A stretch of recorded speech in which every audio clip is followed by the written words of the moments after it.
जब इस FIFA world cup की मैंने टीम्स का रिव्यू किया था स्टार्ट से पहले, मेरा बेल्जियम रेड डेविल्स इस टीम का रिव्यू करने का मेरा मन ही नहीं किया था कि प्रीव्यू करूं, स्क्वाड के बारे में बताऊं, डिस्कस करूं। मेरा सच बता रहा हूं, इसलिए मैंने नहीं किया, मेरा मन ही नहीं किया था यार। ब्राजील की बात होगी, अर्जेंटीना की बात होगी, फ्रांस, स्पेन, जर्मनी, इंग्लैंड, सब की बात होगी। सारे जो टॉप कंटेंडर थे, डार्क हॉर्स थे, सबकी मिला के पुर्तगाल की बात होगी, सब टीम्स की बात होगी। लेकिन बेल्जियम की बात नहीं किया, मेरा मन नहीं किया। सच में मैं जान के नहीं किया, मेरा मन ही नहीं किया। मतलब क्या डिस्कस करूं, क्या है जो मैं डिस्कस करके बताऊं, व्हाट्स देयर टू डिस्कस? क्योंकि ये सिलसिला मैं थक चुका हूं भाई, मैं बिल्कुल थक चुका हूं। मैं 2014 में अपने कॉलेज टाइम में ग्रुप फ्रेंड में हम सब बैठ के फुटबॉल की बात करते थे, तो पता जैसे कोई वर्ल्ड कप आ गया 2014 ब्राजील का, 2016 का यूरो आ गया, 2018 का वर्ल्ड कप रशिया में आ गया, 2020 का यूरो भी आ गया जो 21 में हुआ। सब बातें होगी, हर बार पता क्या बात होती थी, Argentina, Brazil, Germany, France, Spain, England, सब की बात होती थी। लेकिन फिर डिस्कशन में आता था बेल्जियम भी। भाई बेल्जियम को कैसे भूल रहे हो यार? बेल्जियम के पास असला है, बारूद है, प्लेयर है, क्वालिटी है, जनरेशनल टीम है, जनरेशनल प्लेयर है, गोल्डन जनरेशन है ये बेल्जियम की। विंसेंट कॉम्पनी, मैन सिटी का फकिंग लेजेंड। अगर किसी को प्रीमियर लीग के अक्रॉस एरा 4 या 5 टॉप डिफेंडर निकाल के देने हो ना, सब उसमें उस लिस्ट में अपनी विंसेंट कंपनी को रखेंगे। ईडन हजार्ड वेटरन, इतना बड़ा लेजेंड चेल्सी का, इतने बड़े बड़े कारनामे किया। हाँ पता है, सर्जरी हुई एंकल पे, सर्जरी पे सर्जरी पे सर्जरी हुई, एक सर्जरी के ऊपर दूसरी के ऊपर तीसरी चौथी। आज हालात ये है कि बहन जो ईडन हजार्ड शैडो भी नहीं है। ईडन हजार्ड जो प्लेयर होता था ना, उसकी शैडो तक नहीं है यार।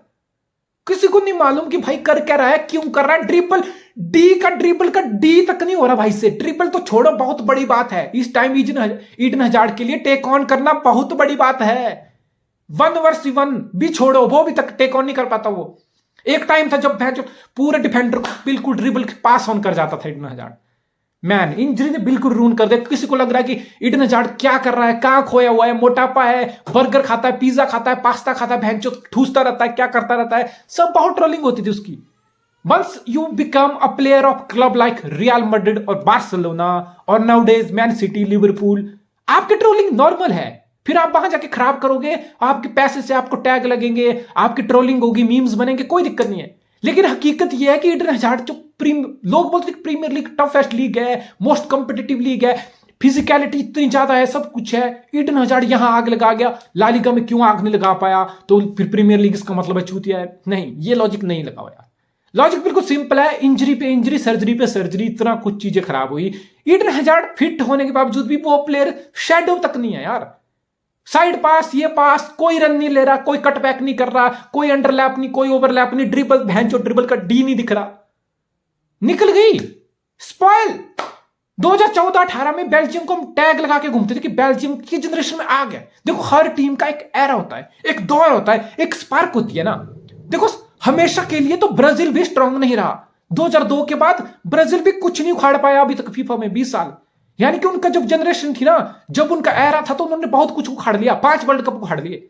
स्पेन के पास 2010 में टीम बनी ना, Iniesta, Xavi, Puyol centre back, Ramos, Pique, Jordi Alba, David Villa, Fernando Torres, तो स्पेन ने उखाड़ा। 2010 में वर्ल्ड कप उखाड़ा, 2012 में यूरो भी उखाड़ा इटली को राके।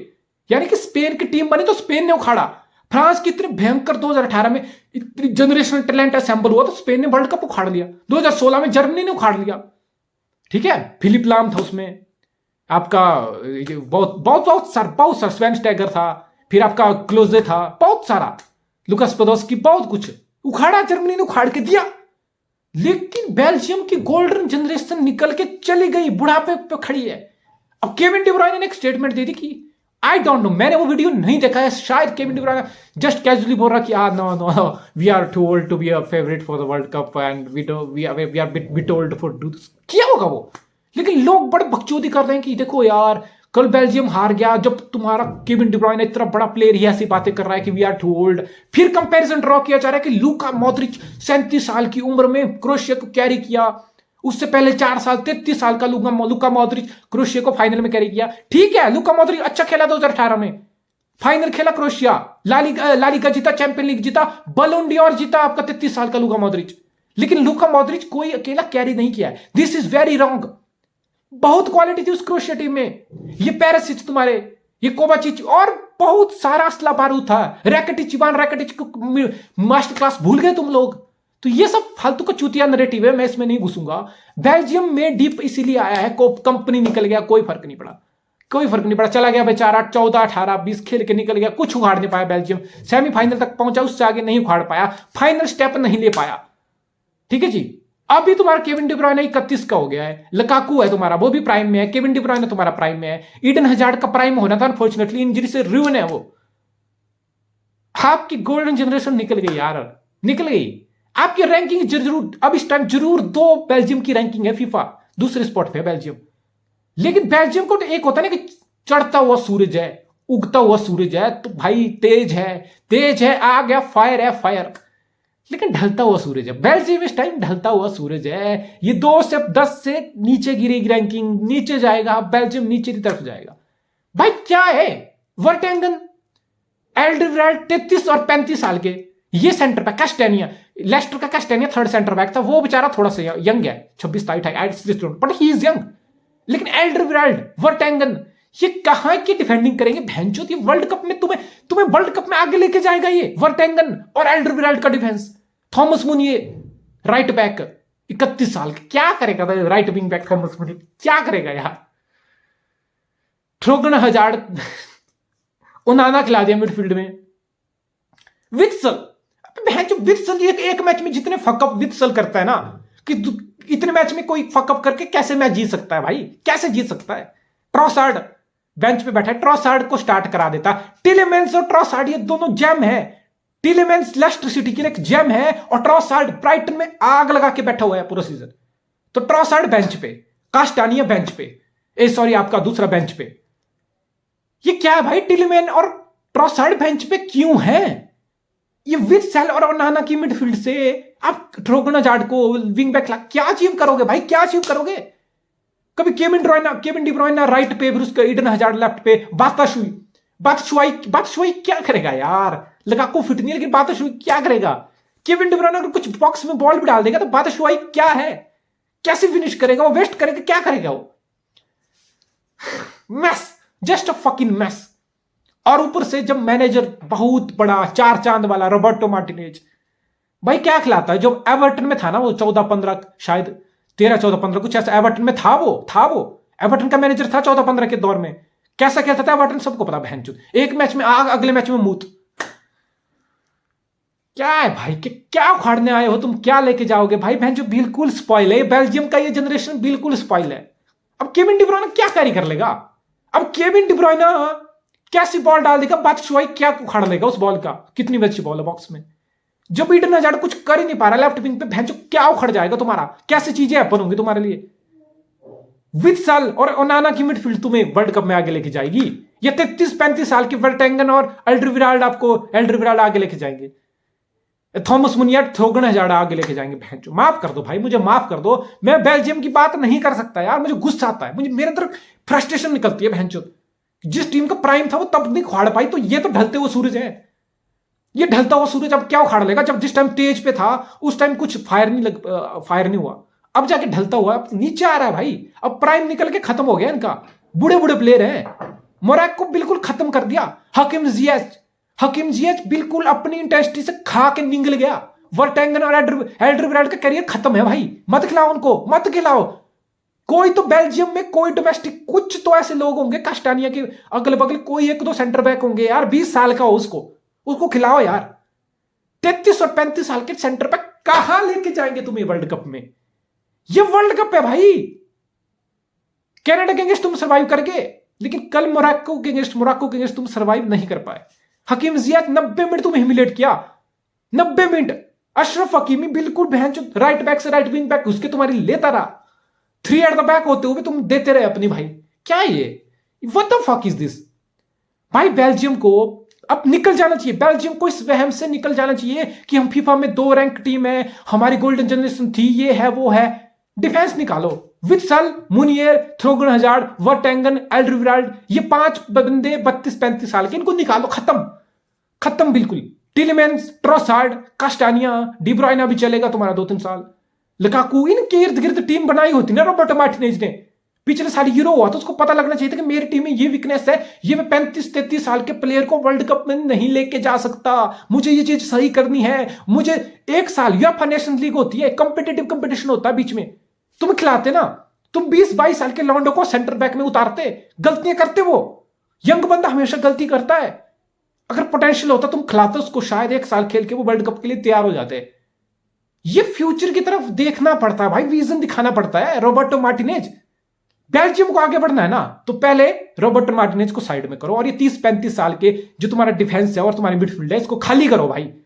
अब ग्रुप की क्या हालत है, बेल्जियम के ये हालात है कि बेल्जियम मोरक्को से हारा, कनाडा से मरते मरते जीता, यानी कि 2 मैच के बाद बेल्जियम के हैं 3 पॉइंट और मोरक्को के हैं 2 मैच के बाद 4 पॉइंट, और मोरक्को को किससे खेलना, कनाडा से। अब बेल्जियम और क्रोएशिया दोनों बैठ के ये प्रेयर करें कि कनाडा कुछ ना कुछ करके हरा दे मोरक्को को, या टाई कर दे। फिर बेल्जियम को करना है कि हमें क्रोएशिया को हराना। क्रोएशिया बहुत शानदार हाई क्वालिटी फुटबॉल खेल रही है, और क्रोएशिया में भी कोई यंगस्टर नहीं है। क्रोएशिया में भी 33 साल का पेरिसिच है, 37 साल का मॉड्रिच है, लॉरेन डिफेंडर 33-34 साल का है, लेकिन एक स्ट्रक्चर है, एटलीस्ट उनके पास एक मैनेजर तो है। क्रोएशिया के पास एज स्क्वाड है, मैं मना नहीं कर रहा इस बात का, लेकिन उसके पास टैक्टिक्स तो है, उनके पास स्टाइल ऑफ प्ले तो है, प्रिंसिपल तो है, एक मेथड तो है, एक स्ट्रक्चर, एक शेप, एक खेलने का तरीका तो है। बेल्जियम क्या खेलता है भाई, बेल्जियम खेलता क्या है, मुझे समझा दो भाई, मुझे समझा दो। केविन डी ब्रुयने रिटायर हो जाएगा बेचारा, रिटायरमेंट ले लेगा वो। बेल्जियम जो फुटबॉल खेल रहा है ना भैंचोद, उसको देख के केविन डी ब्रुयने उसका मन नहीं करता यार। पूरा मैच देख लो कल, केविन डी ब्रुयने का एक क्वालिटी क्रॉस नहीं आया, एक क्वालिटी पास नहीं निकला, एक कोई बहुत शानदार कुछ लाइन ब्रेकिंग पास हो, बॉल हो, कुछ डोमिनेट कर रहा हूं मिडफील्ड में, प्रेस कर रहा हूं बहुत ज्यादा, डीप पोजेस करके पूरी जान निकाल रहा हूं मोरक्को की, नहीं। ऐसा लग रहा था केविन डी ब्रुयने बिल्कुल, उसको पता है भैंचो कचरा भरा हुआ अगल बगल, भैंचो मैं घर में जाऊंगा, मुझे ग्रुप स्टेज से बाहर करो बेल्जियम, मैं घर में जाके आराम करूंगा। ऑब्वियसली मैं मेकअप कर रहा हूं चीजें यार, वो अपनी कंट्री के लिए खेल रहा, वो सब क्यों चाहेगा, लेकिन मैं माइंड नहीं करूंगा। केविन डी ब्रुयने जाए, प्रॉपर रेस्ट ले और मैन सिटी के लिए वापस आए, because he loved the way Man City is playing and he loved the way he plays at Man City। मैं ये नहीं चाह रहा कि बेल्जियम मैन सिटी वाले खेलें, दो, मैं ऐसा गधा आदमी नहीं हूं। ये वर्ल्ड कप है, यहां पे टैक्टिक्स थोड़ा डिफेंसिवली आपको माइंड सेट रखना पड़ेगा, बिकॉज आपको नॉकआउट खेलने हैं हर स्टेज पे। आपको बहुत ज्यादा ब्यूटीफुल ये सब प्रेस करके जीतने की जरूरत नहीं है, आपको रिजल्ट लेके आना है। लेकिन रिजल्ट कहां है भाई, ये बेल्जियम के लिए किस्सा खत्म हो रहा है इस वर्ल्ड कप, और मुझे कोई दुख नहीं होगा भाई, ये कोई अपसेट भी नहीं होगी कि फीफा की नंबर 2 रैंक टीम को मोरक्को ने हरा दिया और ग्रुप स्टेज से बाहर हो रही है। लोगों को लग रहा होगा ये अपसेट है, no it's not an upset. हां, गोल की बात करूंगा तो मिस्टेक ही, Thibaut Courtois is fucking best keeper. इस साल थीबा कोर्टुआ चैंपियन लीग याद करो, चैंपियन लीग का फाइनल याद करो, ला लीगा में क्रंच टाइम पे क्रंच सेव याद करो। Thibaut Courtois is the fucking best keeper of this year. इस साल थीबा कोर्टुआ से भयंकर शो स्टॉपर कीपर कोई नहीं है। डायरेक्ट फ्री किक निकल गई भाई को निकल गई, उसके हाथ के टांगों के बीच से निकल गया बॉल, गोल।